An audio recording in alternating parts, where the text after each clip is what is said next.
Hi, this is Wesley. This is Alan. Hi. And we would like to welcome you to the Underground Geek Shack. So today we're talking about Across the Spiderverse. Mm-hmm. So this movie's 2 hours long. Once again, I've been doing a lot of 2 hour long movies lately. I mean, to be honest with you, like, this movie does what a lot of movies I've seen do, especially after I've seen the recent Mission Impossible movie, where it's like, instead of wrapping everything up in one movie, let's just put it in two parts, which I feel like this movie does a good job, doing the whole two-part thing, because for me, honestly, when I first saw the movie, I didn't really, notice the time that much. Yeah. And when I thought about it, it's like, you know what? I am knowing that this is going on, long time, but I'm not really complaining because I'm having such a good time. Yeah. You know how we have Into the Spiderverse, right? Mm-hmm. So I see Into the Spiderverse as more of like a Miles-centered story, whereas Across the Spiderverse is more focusing on Gwen.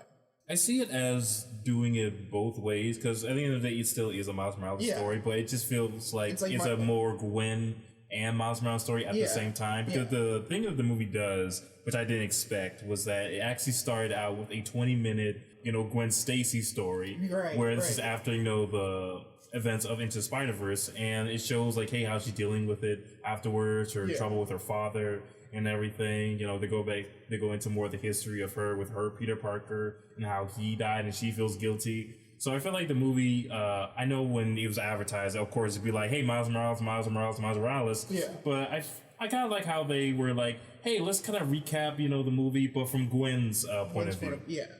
Yeah, I like that too. And then I also like how they introduce different people, and then we have this huge society of Spider-Man, and I'm like, that's a lot of people. I mean, that's a lot of Spider-Man. No. That's a lot of cameos. Right? Hey, buy this comic. But the thing I love about, the first 20 minutes is how they really do establish, hey, this is Gwen Stacy's world, because her world has more of like a watercolor feel where depending on her emotion and everybody else's emotion, it changes. Oh, yeah. Now it goes to beg the question, okay, is everybody saying this or just for like an audience? Yeah.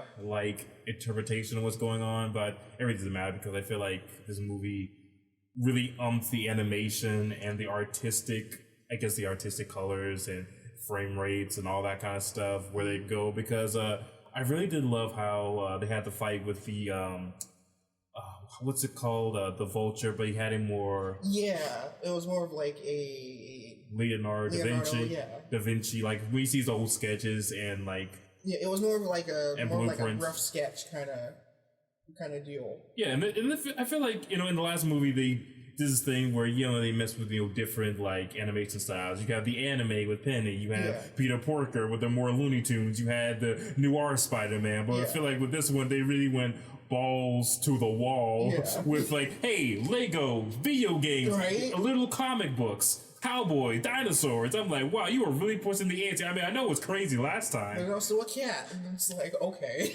But I guess just to touch upon the characters, I really do love, the new characters introduced. They introduced Spider-Woman, who's pregnant while riding a motorcycle. And they introduced pretty much the main antagonist of this movie. I mean, there are another one, but pretty much the main one that we really do follow is Miguel. Well, we follow two, because we follow the Spot, and we also follow Miguel. Yeah, I feel like Miguel's lead into that. That's more of for complicated. I'm doing bad things for the good reason.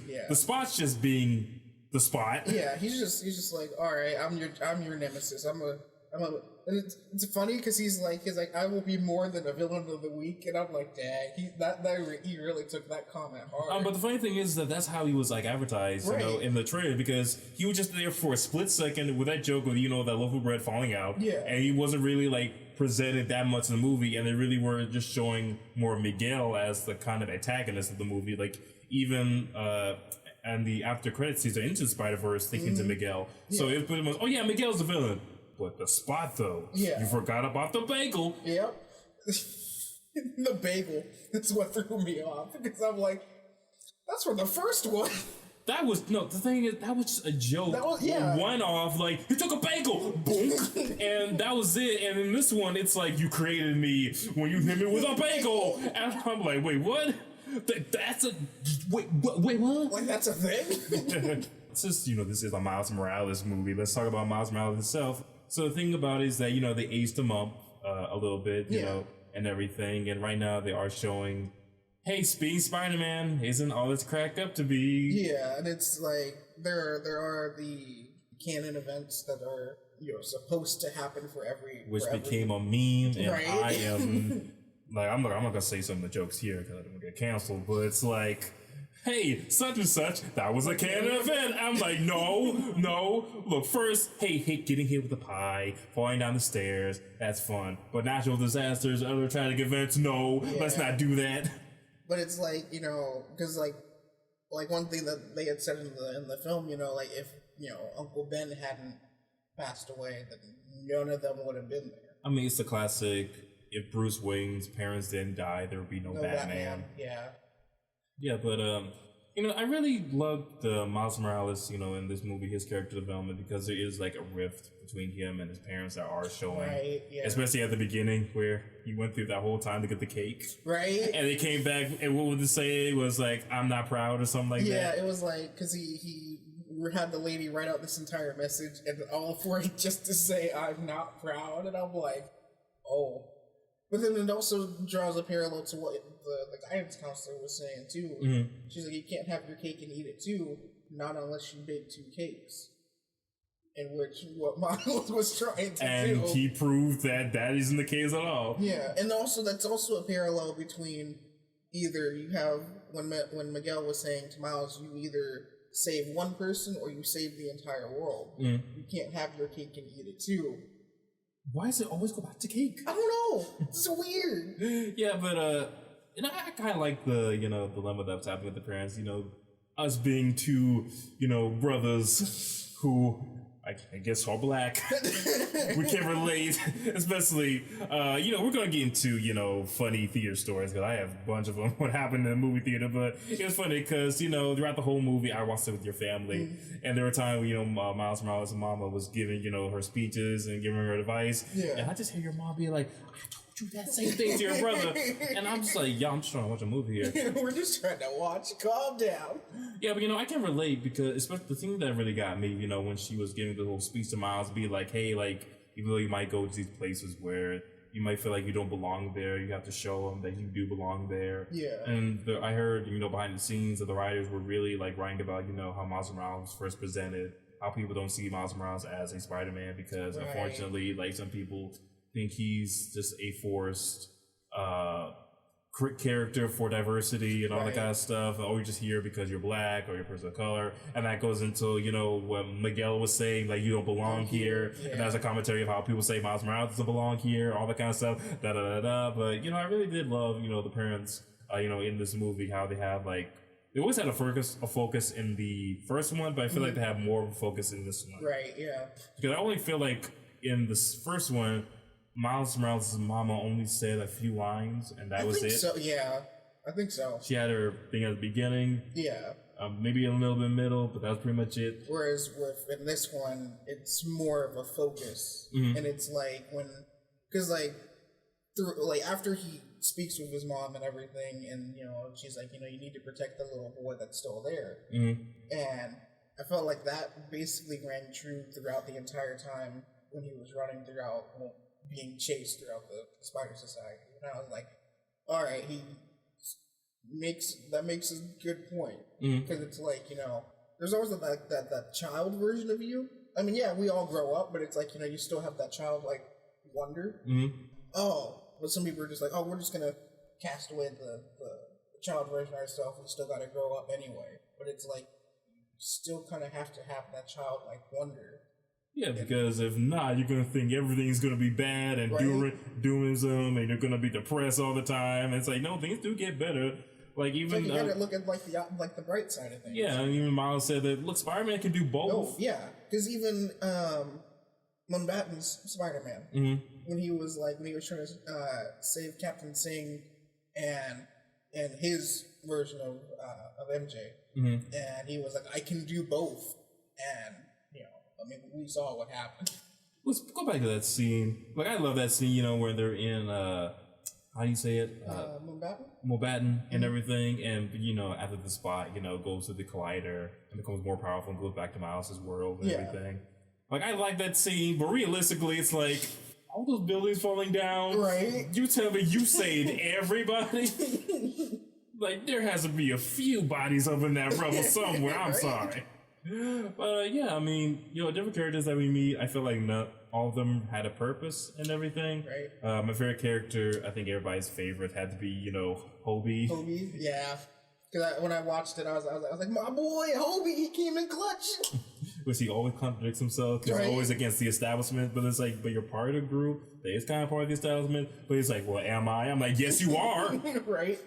And then, because I like how Hobie sees Miles kind of like as like a little brother. Mm. And so, like, when Miles was trying to take down the barrier, Hobie looks at him and goes, hey, my boy, use your palms, not just your fingertips. And I was like, that's gonna play a bigger role later on. Like, even when, the whole scene where, Miles, Gwen, and Hobie were walking towards, Miguel, and Hobie was collecting different pieces of the machines, and it's like, oh, that's just, like, him messing around. But then rewatching, it's like, oh, no, that's what he used. He's used that to make his own watch. And I was like, okay. Because then, he just opened the portal, he said, all right, I quit, and just walked out. And I was like, did Hobie take the watch with him? But I think after... No, he dropped it. He dropped it, and I was like... Because I saw that, I was like, wait a minute, no, he dropped it, he's just out. I did like all the cameos that we had in the film, too. So, I liked... The cameos that we had, right, were really good. Because, one of them... I don't know if you knew when Miles went back into his dorm room, and Genki was playing I think it was the PlayStation 5. Well, he was playing the PS5 Spider-Man. And he was playing Spider-Man, and I was like, wait a minute. I mean, they even make a joke, but like, hey, here's all the video game characters. You guys referring to me? And then you saw, PS4 Spider-Man, and he's like, are you guys referring to me? And I was like, yo, look at you. Yes, I can tell which was a cameo because you, your mama, and your brother, every time something came on, you're like, ooh, ooh. I'm like, yo, I get it, but I'm trying to watch the movie. You and those dang recliners. Right. Not going on a tangent, but me and Wesley went to see this movie at the Regal Theater, and that was really in the longest time I went to the Regal Theater, so I really hadn't experienced, any of those recliner chairs, and I was getting comfortable, and I was like, yeah, this is nice. And on the side, all I gotta do is press a button and everything, and here was nee, and nee, and I was like, okay. But in the middle of the movie, when there was an emotional scene, especially when it was between Gwen and her father, right. When Gwen was giving that speech, you guys said me who I am, and I was like, oh, Gwen, nee. And I was like, y'all just getting comfortable? Right when she had said, okay, then just go ahead and arrest me here. Go ahead and I was like, wait a minute, that's not the line. But yeah, all the cameos, this could be...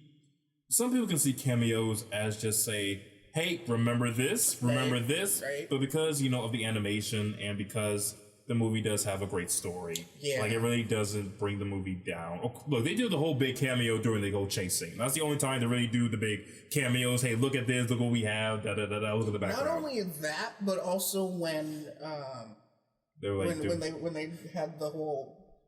I like Miles' term better than Miguel's of the Spiderverse. What was Miguel's again? His was It was a long... It was a long and name. Was it written... I don't even remember. I don't know. It doesn't really matter. I like Miles' term better, calling it the Spiderverse. It was basically the web of Destiny, pretty much, which is from Madam Web. Okay. And that is where you also got to see, all the deaths of, people that Spider-Man had cared about, starting with, Uncle Ben, and then, leading up to Captain Stacy. Oh yeah, and they do the thing where they, bring up, the live action movies, and everything. Which, look. Between this, Marvel, the live action Sony movies, at this point, I'm tired of the whole multiverse because it's just confusing. Because it's just because Miguel does bring up Doctor Strange and Tom Holland's Spider-Man, and so I guess at the same time, No Way Home happened at the same time, kind of maybe after this, because they do bring up Doctor Strange in this person.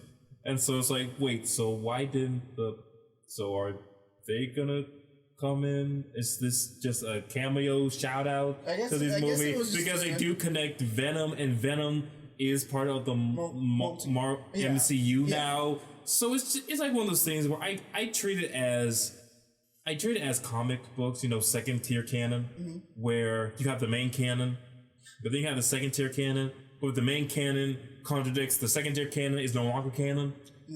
So it's kind of like this confusing mess of like, so what's real, what's not, if it's connected, will this ever play out? Because my deal is that, okay, you're saying it, but will this lead to something? Because so you know how when Miguel told Gwen about Doctor Strange and his Spider, and that Spider-Man from Earth 99999, that's actually what the cinematic universe was originally called before they switched it to Earth 616.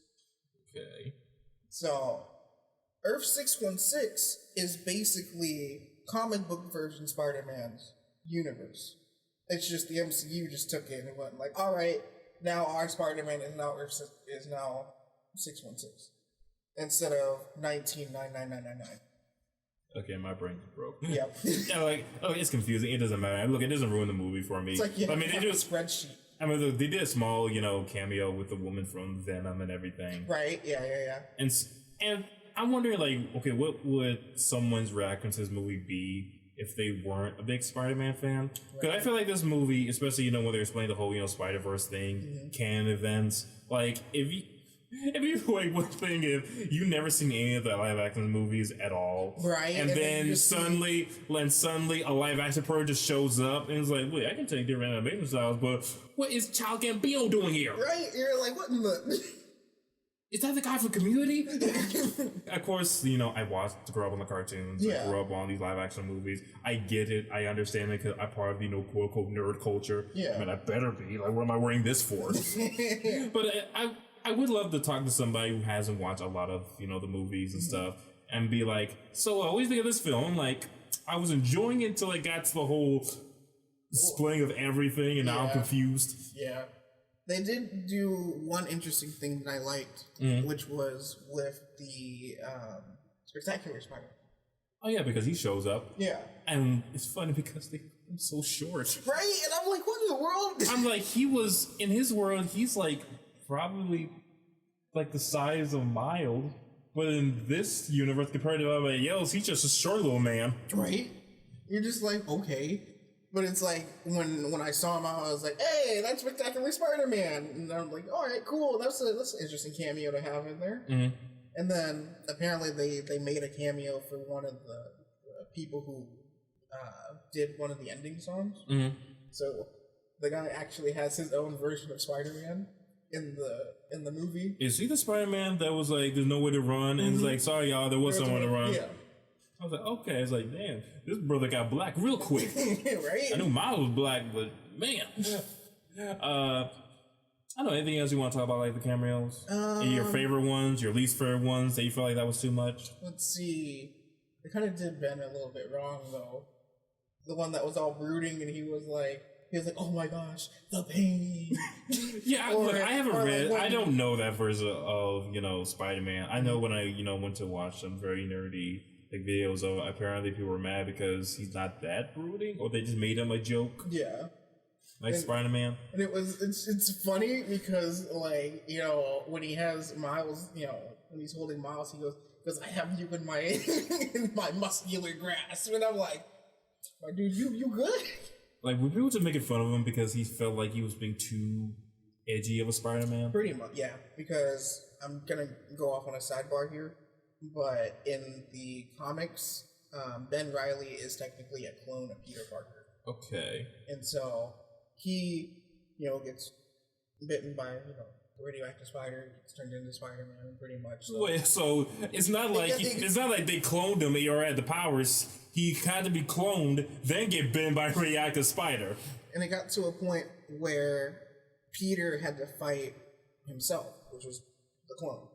And so when Ben realized that he was a clone, then he was like, all right, I'm gonna live for myself, not for anyone else type deal.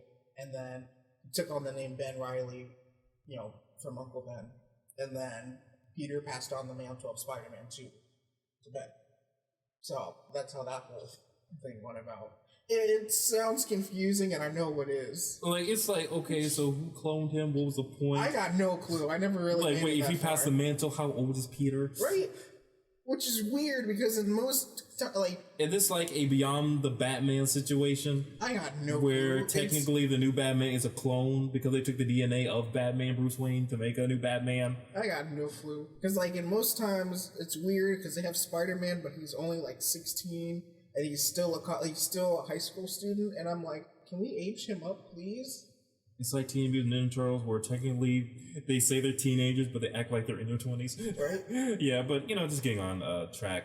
What was... I guess, we want to go towards the end of the movie and the big reveals and everything? Yeah. We'll do that. Oh, yeah, so, towards the end of the film, Peter... Not Peter. No, Miles. No, Miles, was able to get away with... I forgot... who was the VTuber Spider-Man? Spider-Bite. He was able to get away because Spider-Bite let him go, everything. And I don't know, I just find it funny how towards the end, how am I looking at his name? Not Miles. You're talking about Miguel? No, why am I bling on Miguel? I'm sorry, there's so many Spider-Man. Miguel was mad and being like, how could you get away? We're the good guys. Let's go after him. Make sure his dad dies. I'm like, wait, what? Because, you've seen the movie. The whole canon of it is that a chief has to die and someone close to Spider-Man has to die. And so Miguel was like, I'm sorry, man. Your dad, I know you love him, brother, but he got to go. He gotta go. We gotta make him captain, and then he has to meet his demise. Like, whoa, you don't have to do that. And so, because, I forgot what the machine's called, where it sends you back to your original dimension based on your DNA. It's called the Go Home. The Go Home. The Go Home machine. It'd be one thing if it was a go home machine or zap, but it's very creepy where it webs you around and grabs you and everything. Because it's literally made to look like a spider, and I'm just like, how would you feel if you had arachnophobia and then you just look up and you just see this thing just looking at you and you're like, no. It's funny how I would love to do an edit where Miguel's like, we are the good guys, we are. Okay, but what about this big, scary spider that grabs you and be like, come here! What's the guy from Mortal Kombat? Like, Scorpion, be like, get over here! Yeah, but, because Miles got his spider... From Earth 42. Yes, and that world had no Spider-Man, but, the machine was like, okay, I'm sending you to this dimension that your spider came from.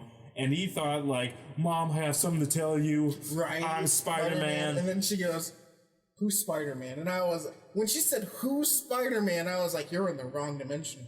I kind of knew that from the beginning, honestly, because there were, certain hints where I'm like, something doesn't feel right. Because I feel like, Miles' mom would have a bigger reaction to something. And I just felt like the way they were cutting back and forth between Gwen and Miles, I'm like, something ain't right here. Yeah. I also found it because, when he sat there and was when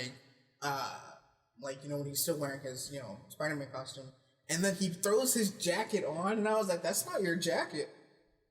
Because it was the color variation of his jacket is usually black and red. And the one from that dimension was green and purple.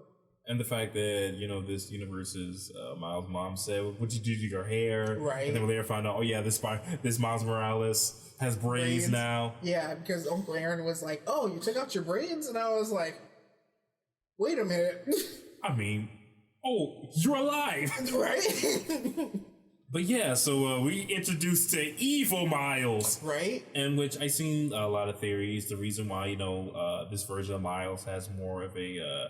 Puerto Rican accent is because he was raised more by his mom because his dad died. Yeah. Yeah. And it's interesting the fact that the Prowler, Miles, in that Earth, you have the Sinister Six cartel.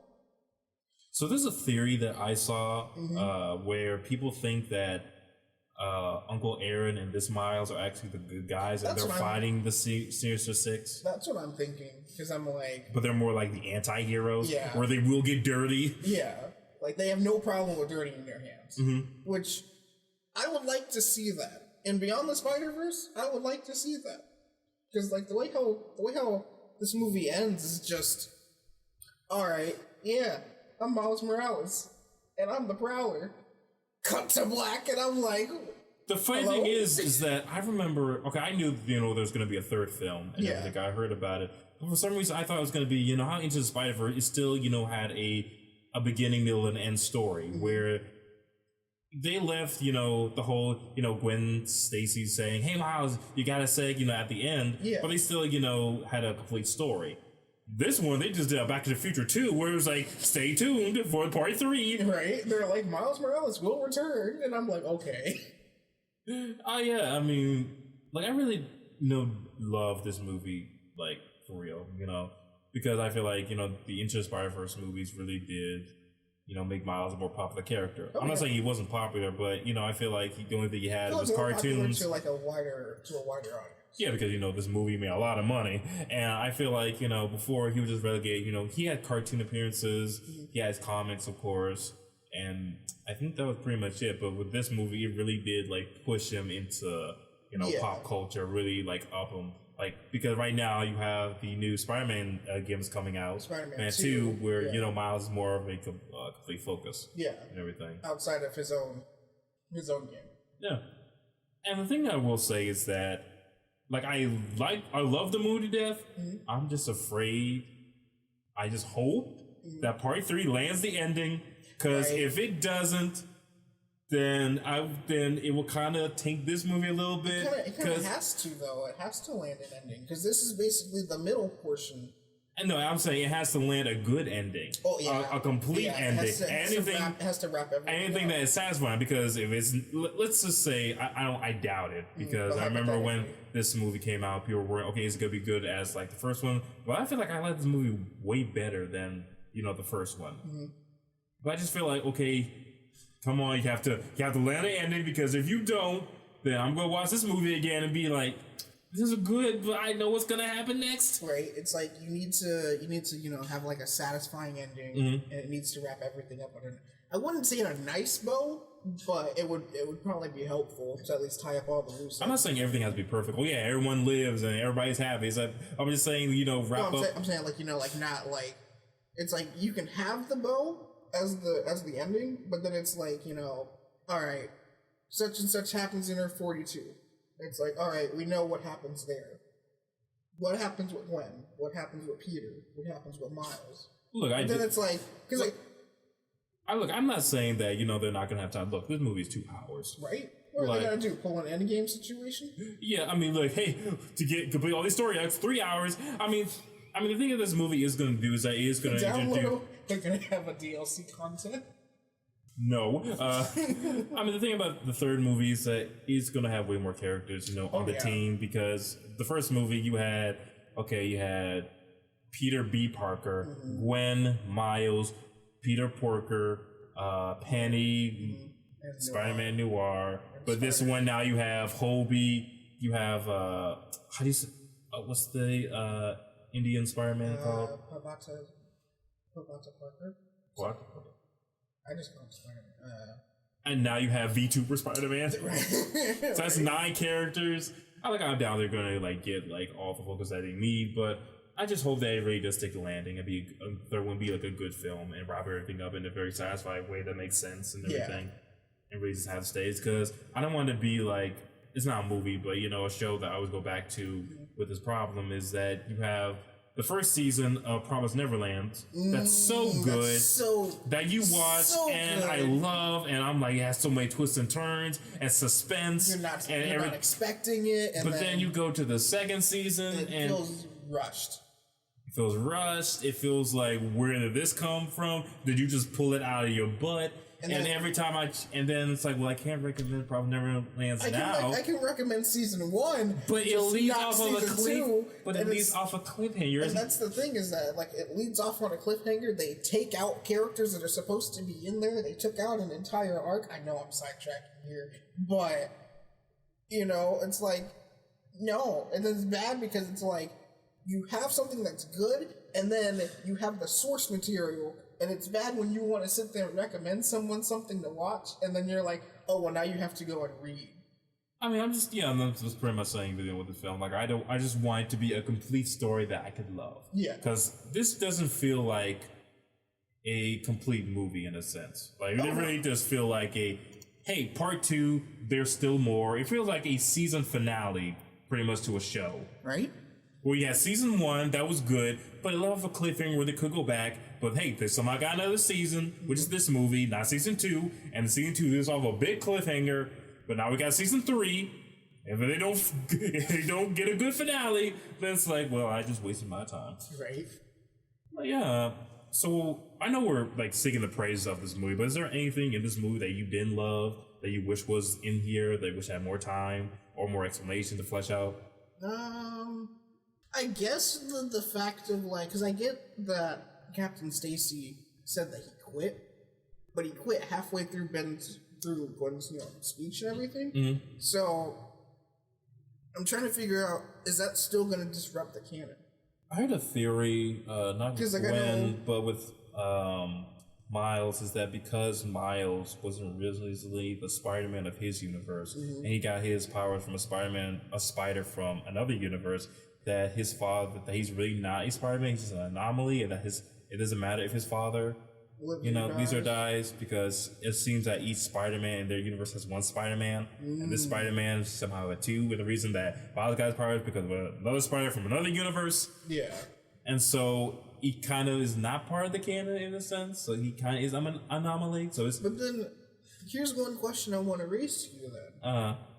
What about Mayday Parker? Because the only reason why Peter had Mayday was because of Miles.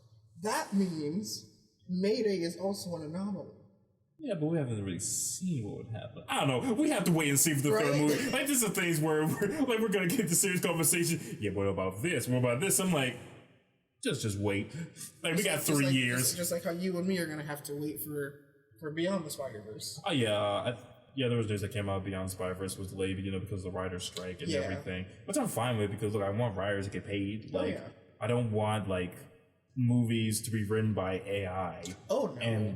And become stale. You need to have, that human touch to it. Like, look, I don't want it to be a manufactured Lifetime movie stories. Right. Where it's the most formulaic, generic, bland characters just to push out a product. Oh, yeah. So what about for you? Did you have anything that you didn't like about the movie? I'm trying to think. Look, I know there's nothing called a perfect movie, but when it comes to characters, I really did enjoy the characters. I don't know, when it comes to the themes of the movie, I really enjoy it.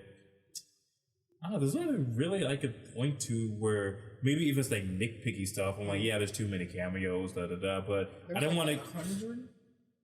160. I guess the thing that I couldn't, it's not an issue for me, but I can see issue for other people, is they definitely did turn up the animation and the colors and everything, and I could see somebody looking at this and getting a headache. Yeah.